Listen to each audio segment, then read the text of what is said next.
ನಾನು ಆಗ್ಲೇ ಹೇಳ್ತಾ ಇದ್ದೆ, ಬೆಂಗಳೂರಿನಲ್ಲಿ ಕಾಲು ತುಳಿತಕ್ಕೆ 10 ಸಾವು, ಡಬಲ್ ಡಿಜಿಟ್. ನಂಗೆ ಆಗ್ಲಿ ನಂಬರ್ ಬರ್ತಾ ಇತ್ತಿದ್ದು. ಬೋರಿಂಗ್ ಆಸ್ಪತ್ರೆಯಲ್ಲಿ 5, ವೈದ್ಯ ಆಸ್ಪತ್ರೆಯಲ್ಲಿ 4 ಸಾವಾಗಿದೆ. ಮಣಿಪಾಲ ಆಸ್ಪತ್ರೆಯಲ್ಲಿ ಓರ್ವ ಸಾವನ್ನಪ್ಪಿರೋದು. Very sad part. 10ಕ್ಕೂ ಹೆಚ್ಚು ಮಂದಿಯ ಸ್ಥಿತಿ ಗಂಭೀರ ಆಗಿದೆ. ಇನ್ನೂ ಸಾವಿನ ಸಂಖ್ಯೆ ಏರಿಕೆ ಆಗುತ್ತೆ ಅನ್ನೋ ಮಾತುಗಳು ಕೇಳಿ ಬರ್ತಾ ಇದೆ.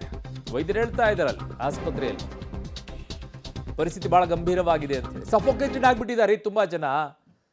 ಯಾರು ಎಲ್ಲಿ ತುಳ್ಕೊಂಡು ಹೋಗಿದಾರೋ ಗೊತ್ತಾಗಿಲ್ಲ, ಯಾರು ಎಲ್ಲಿ ಬಿದ್ದಿದಾರ ಅಂತ ಗೊತ್ತಿಲ್ಲ, ಯಾರಿಗೆ ಎಲ್ಲಿ ಪೆಟ್ಟಾಗಿದೆಯೋ ಗೊತ್ತಾಗಿಲ್ಲ. ಇಡೀ ಸಂಭ್ರಮವನ್ನೆಲ್ಲ ನಾಶ ಮಾಡಿಟ್ಬಿಟ್ರು ಸರ್ಕಾರ. ತಮ್ಮ ಬೂಟಾಟಿಕೆಗೋಸ್ಕರ, ತಮ್ಮ ಶೋ ಆಫಿಗೋಸ್ಕರ ತಾವೇನೋ ಮಾಡ್ತಾ ಇದ್ದೀವಿ ಅಂತ ಹೇಳಿಬಿಟ್ಟು ಏಕಾಏಕಿ ದಿಢೀರ್ ಅಂತ ಈ ಡಿಸಿಷನ್ ತಗೊಂಡು ಎಲ್ಲವನ್ನ ಸರ್ವನಾಶ ಮಾಡಿಟ್ಬಿಟ್ರು. ಒಂದು ದಿನಾನೂ ಸಂಭ್ರಮಾಚರಣೆ ಮಾಡಕ್ಕೆ ಬಿಡಲಿಲ್ಲ. ವ್ಯವಸ್ಥೆ ಮಾಡಕ್ಕೆ ಆಗೋದಿಲ್ಲ ಅಂತಂದರೆ ಮಾಡಬಾರ್ದು. ನಿಮಗೆ ಯೋಗ್ಯತೆ ಇಲ್ಲ ಅನ್ನೋದಾದರೆ ಬಾಯಿ ಮುಚ್ಕೊಂಡು ಇರಬೇಕು, ಇಲ್ಲ ಒಂದಿಷ್ಟು ಸಮಯಾವಕಾಶವನ್ನು ತಗೊಳ್ಬೇಕಿತ್ತು. ನಿಮ್ಮ ಕಾರ್ಯಕ್ರಮಗಳನ್ನು ಮಾತ್ರ ದೊಡ್ಡ ದೊಡ್ಡದಾಗಿ ಪೆಂಡಾಲ್ಗಳನ್ನು ಹಾಕ್ಕೊಂಡ್ಬಿಟ್ಟು ವೇದಿಕೆಗಳನ್ನೆಲ್ಲ ರೆಡಿ ಮಾಡ್ಕೊಂಡ್ಬಿಟ್ಟು ಮಾಡ್ತೀರಾ. ಇಲ್ಲಿ ಜನ ಇಷ್ಟು ಸೇರ್ತಾರೆ, ಕ್ರೌಡ್ ಸೇರ್ತಾರೆ ಅಂತ ಕನಿಷ್ಠ ಜ್ಞಾನ ಇರಲಿಲ್ಲ. ಇರಬೇಕಾಗಿತ್ತು ನಿನ್ನೆ ರಾತ್ರಿ ಬೆಳವಣಿಗೆಗಳನ್ನು ನೋಡಿಕೊಂಡು. ಯಾಕೆ ಬೆಂಗಳೂರಿನಲ್ಲಿ ನಿನ್ನೆ ಆಗಿರುವಂಥದ್ದು ಬೆಳವಣಿಗೆ ಗೊತ್ತಿಲ್ವಾ? ಹೋಗಿರಲ್ವಾ? ಇಂಟೆಲಿಜೆನ್ಸ್ ಮಾಹಿತಿಗಳಿರೋದಿಲ್ವಾ? ಕಣ್ಣಾರೆ ಕಾಣುವಂಥ ಪೊಲೀಸ್ ಆಫೀಸರ್ಸ್ಗಳ ಲೆಕ್ಕ ಸಿಗೋದಿಲ್ವಾ? ಯಾವ್ಯಾವ ಸ್ಟೇಷನ್ ಲಿಮಿಟ್ಸಲ್ಲಿ ಎಷ್ಟೆಷ್ಟು ಜನ ಸೇರ್ಕೊಂಡಿದ್ರು, ಹೇಗೆ ಕ್ರೌಡ್ ಸೇರ್ಕೊಂಡಿತ್ತು ಅಂತೇಳಿ? ಅವರೆಲ್ಲ ಪ್ಲೇಯರ್ಸ್ಗಳು ಬಂದಾಗ ಹೆಂಗೆ ಸೇರ್ಕೊಳ್ತಾರೆ ಅನ್ನುವಂಥ ಕನಿಷ್ಠ ಜ್ಞಾನ ಇಲ್ಲ ಅಂತಂದರೆ he is unfit for A police department.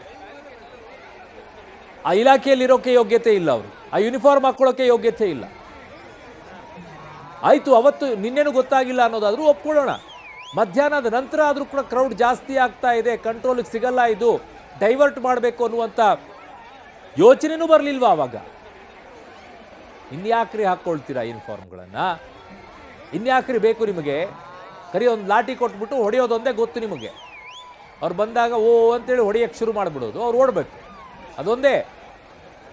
ಯೋಚನೆ ಮಾಡೋ ಶಕ್ತಿ ಕಳ್ಕೊಂಡಿದ್ದೀರಾ.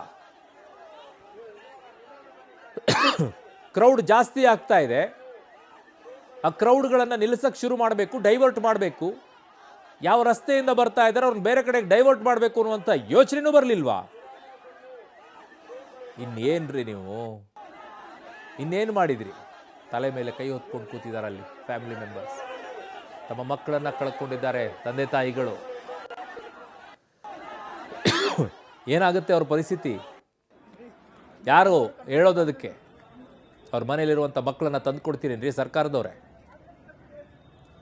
ನಿಮ್ಮ ಶೋ ಆಫಿಗೋಸ್ಕರ ವೇದಿಕೆ ಮೇಲೆ ಕೂರಿಸ್ಕೊಂಡ್ಬಿಟ್ಟು ಫೋಟೋ ತೆಗೆಸ್ಕೊಂಡ್ರಲ್ಲ, ಪೋಸ್ ಕೊಟ್ಕೊಂಡು ಎಲ್ಲ ಪ್ಲೇಯರ್ಸ್ಗಳ ಜೊತೆಗೆ ಒಬ್ಬರಾದ ಮೇಲೆ ಒಬ್ಬರು ಫೋಟೋ. ಅದು ಏನು ಜಾತ್ರೆ ಥರ ಮಾಡಿಟ್ರಿ ಅಲ್ಲಿ ಸ್ಟೇಜ್ ಮೇಲೂ ಕುರಿ ದೊಡ್ಡಿ ಥರ. ಇಲ್ಲಿ ನೋಡಿದರೆ ಚಿನ್ನಸ್ವಾಮಿ ಸ್ಟೇಡಿಯಮಲ್ಲಿ ಈ ರೀತಿಯಾಗಿ ಸರ್ಕಾರ ನಡೆಸೋಕ್ಕೆ ಅನ್ಫಿಟ್ ಅಂತ ಅನಿಸ್ಬಿಟ್ಟಿದೆ ನಿಮ್ಮನ್ನು ಕಂಡ್ರೆ. ಇವಾಗ ಇತ್ತೀಚೆಗಂತೂ ಏನೋ ಮಾಡ್ತಾರೆ ಅಂತ ಜನ ನಿಮ್ಮನ್ನು ಕರ್ಕೊಂಡು ಬಂದರೆ ಬರೀ ಸಾಯಿಸೋದ್ರಲ್ಲೇ ಇದ್ದೀರಾ.